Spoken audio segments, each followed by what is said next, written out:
Hello po sa ating lahat. Sinusubaybayan natin yung nangyayari sa ngayon. Ngayon, ang masasabi natin ay talagang may day of reckoning o may karma sa mga gumagawa ng hindi maganda, no? Okay. So yan. Kung ano ang ating itinanim, tiyak, yan ay ating aanihin. Nagtanim ka ng kagandahan o kabutihan, then kabutihan din ang iyong ma-experience. Okay, bakit natin nasasabi ito Okay, ganito. Sa ngayon, ang China na maraming bansa ang kanyang binubuli, lalo particularly ang Pilipinas ay ayon sa ulat, nakakaranas ng maraming natural tragedies o disaster.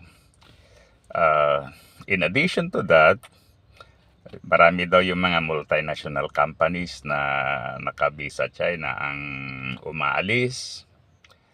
Kaya marami silang unemployment, nagkukulang sila sa pagkain.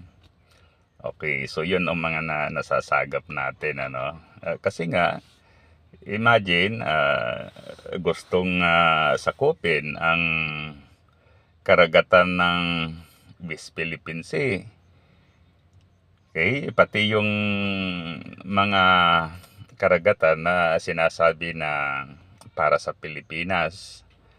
Kaya ganun ang nangyayari, nagkakaroon ng baha. Siguro para bang gusto pa nilang maraming tubig, kaya yun, nagkakabaha sa China. Okay. Then, ang Russia naman, ang Russia noon talaga, noong sinalakay ang Ukraine, tiwalang-tiwala na ilang days lang, then magsusurrender na ang Ukraine sa Russia. Ngunit hindi nangyari yon kasi lumaban ng bungga ang mga Ukrainian dahil siyempre lumalaban sila in defense of their country, samantalang ang mga Ruso sumasalakay sila dahil gusto nilang sakupin ang Ukraine. Yun ang maliwanag noon, kasi si Putin gusto niya sigurong ma-organize muli yung Soviet Union, kung saan maraming mga bansa noon ang sakop ng Soviet Union. Okay. So, nung unang-una, parang kayang-kaya nila ang Ukraine. Ngunit sabi ko nga, lumaban ng bunggang-bungga yung mga Ukrainian at hindi sila nag-surrender. Then sa ngayon, ayon sa news, ang mga drones ng mga Ukrainian ay nakakaabot sa Moscow. Okay, so ang Moscow ang capital ng Russia. Ngayon, kung umaabot na yung mga drones o mga missile ng mga Ukrainian sa Moscow, delikado na rin ang kwan. Sabihin natin na sila ay malakas, ngunit the fact na nagkakaroon ng distraction o pag-atake sa Moscow sa kanilang kaaway ay hindi magandang tignan, Okay. Nung panahon ni Hitler, nagpadala si Hitler ng 4 million na kwan dyan, kasama yung kanilang mga alliance, yung mga alyansa nila sa Russia. Ngunit hindi nila napasok ang Moscow. Okay, hindi nila napasok yung, if I remember right, mga 33 kilometers na lang yung layo. sa pirsa ng mga German. Ngunit hindi sila sila doon na-stop na lang sila doon kasi talagang ang labanan ay doon sa Stalingrad. Kaya yon, kaya yan, sinakop ng Russia ang Ukraine. Sa ngayon naman din nagkakagulo sa Russia. So yun ay siguro kabayaran din ng mga ginagawa ng mga Russian. Although sa nakikita ko, ang pananalaki ng Ruso sa Ukraine ay hindi naman kagustuhan ng mga Russian yan. Ang may gusto diyan ay si Putin. Ngayon, siyempre, si Putin ang leader, kaya sumusunod ang mga Ruso. Pero pag yung alam ng mga Ruso na grabe yung mga nangyayari na sa Russia dahil sa mga ginawa ni Putin, dahil yung gira diyan ay ang nagsimula talaga yan si Putin. Remember yung sabi niya ito lang ay special military operation na after 2 or 3 days magsusurrender ng mga Ukrainian, pero hindi nangyari yon. Hanggang ngayon mag 3 years na, tuloy-tuloy pa rin yung digmaan. Okay? Kaya yan, days of reckoning sa mga Russians. Nagbabayad na sila sa mga ginawa nila na hindi maganda sa mga Ukrainian. Ngayon, punta tayo dito sa Pilipinas.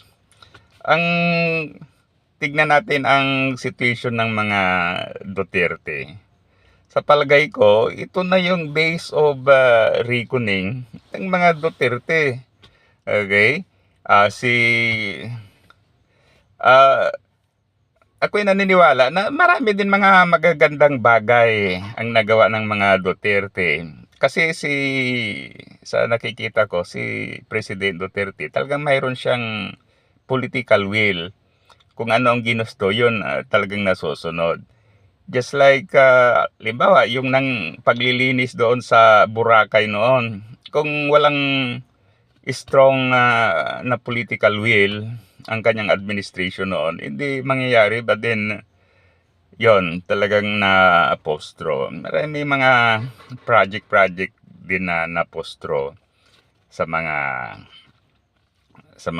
iba't ibang lugar na nakapagdulot ng kwan. May mga nagsasabi sa akin na maganda si Duterte ang presidente. Sabi niya kasi ganito ganon. Pero ang pinaka kanya parang comic daw, comedy. Okay? Ngayon, sabihin natin nga may maraming nagawang maganda rin ang Duterte administration. Pero marami din talaga ang kapalpakan. Halimbawa yung Parmali, sabi ni President Duterte noon, 6 months mawala yung mga graft and corruption. 6 months mawala yung droga. Pero sa kanyang kapanahunan, tuloy-tuloy pa rin. Okay? Yet maraming namatay. Yung graft and corruption, tingnan na lang natin yung nangyari sa Parmali. Lumubo ang ating utang. Marami din mga project na substandard sa kaiba pa. So, hindi rin maganda, Kaya, yun, siguro ang isang rason na day of reckoning ng mga Duterte. Si ex-president, mayroon siyang incoming ICC warrant of arrest.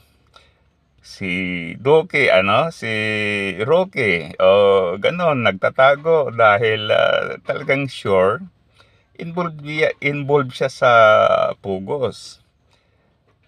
Pagkatapos si Kibuloy na kanyang kaalyado, yan na nasa bilangguan. Yung mga kakwa nila, si Tibis. Okay, ang latest news noon ay baka ma-extradite niya dito sa Pilipinas. Pagkatapos yun si Bantag, nagtatago. Yan yung bilib na bilib noon si Duterte kay Bantag dahil yan naghahagis daw ng granada. So, in other words, walang kwan. Actually, alimbawa, natapos na ang isang pagpresidente ng isang tao, siyempre dapat tatahimik man ang buhay. Parang wala nang maraming mga perwisyo, wala nang maraming mga yung mga bash tungkol sa kanya. Pero hindi nagkaganon dahil grabe yung mga hirap na dinadanas nila ngayon. Yung kanyang anak na vice presidente, grabe talagang kung halimbawa ikaw ang tatay nito, pagkatapos ganun ang anak mo, opinion lang natin ito na supladang anak mo, baka masapak mo, no? Okay, so ganun yan. Lesson learned, pag tayo ay nasa kapangyarihan, hinay-hinay lang, wag tayong abuso. Gawin natin ang tama dahil may day of reckoning na kung ano man ang itinim natin, ano man ang ginawa natin, may kabayaran. Magtanim ka ng kabutihan, well and good. Kabutihan din ang iyong aanihin. Magtanim ka ng ganyan, perwisyo, kasamaan, krimen, ganyan din ang iyong aanihin. So muli, thank you. Sana i-like at saka subscribe sa ating YouTube channel. Mabuhay tayong mga Pilipino.